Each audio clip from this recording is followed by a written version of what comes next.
ફરવા જવાવાળા માટે ખાસ એક સાવધાની માટેની સૂચના છે, બધાય ધ્યાનથી સાંભળજો.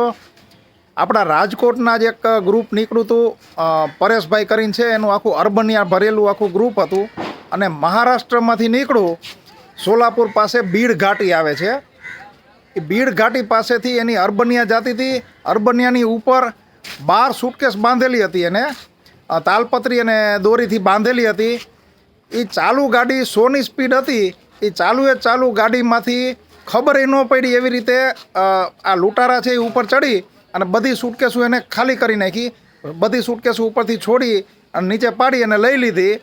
એટલે હાલતી ગાડીએ કઈ રીતે ચડી ગયા, કઈ રીતે એને સૂટકેસ લીધી, કાંઈ ખબર ન પડવા દીધી.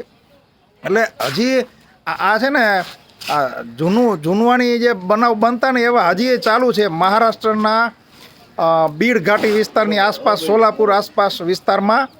એટલે તમે કોઈ પણ વાહન બંધાવીને જતા હોય તો ઉપર સામાન નહીં રાખવાનો, સામાન બધો અંદર રાખી દેવાનો. હવે આ ભાઈ જે અમારા મિત્ર છે પરેશભાઈને, એ જે નીકળ્યા હતા એનો બધો સામાન ઉપર હતો, એને પહેર્યા કપડાં જ વહીતા હતા.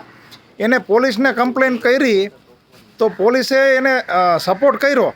એ જેટલા ટોલ નાકા હતા એ બધાય સીસીટીવીના બધાય ચેક કરાવ્યા. એ પોલીસવાળા છે એ ગાડી લઈને ભેગા બધે સુધી જ્યાંથી સામાન ચોરાયો એ બધે ભેગા આવ્યા, સીસીટીવી બતાવી. પણ છતાં એને એ પાછી ચેતવણી આપી કે તમે આમાં ફરિયાદ કરશો તો તમારું પાછું કાંઈ નહીં આવે. એટલે તમારી જે વસ્તુ વપરાઈ ગઈ છે ને પાછું કાંઈ નહીં આવે, અને ફરિયાદ કરશો એટલે 4 દી ખોટી એ વધારે થાવ. અમારી મહેનત તમારી મહેનત, છતાંય મહેનત કરી એમ. પોલીસવાળાએ કામ નથી કરવું એટલે એવો જવાબ આપ્યો એવું નથી. એ બધે આવી અને બધે ચેકે કરાવી દીધું.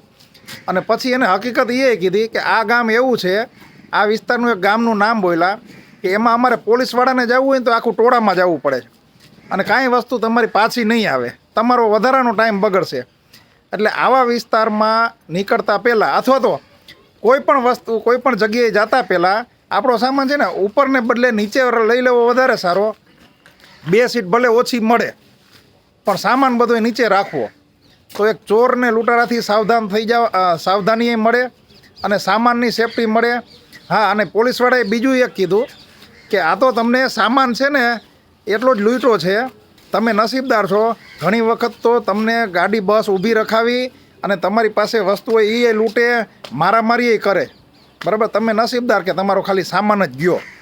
બરાબર, એટલે આ વસ્તુ ધ્યાન રાખવી.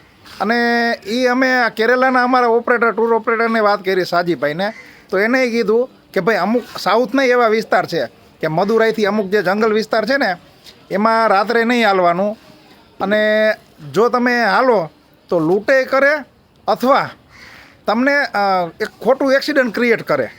કેમ ગાડી ભટકાડી એમ કરી અને પહેલાં એને એક્સિડન્ટ કરાવે અને પછી તમારી યારે માથાકૂટ કરી અને તમને લૂંટી લે.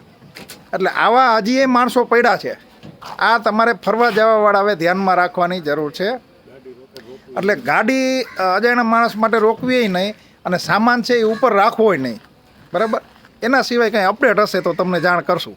ધન્યવાદ.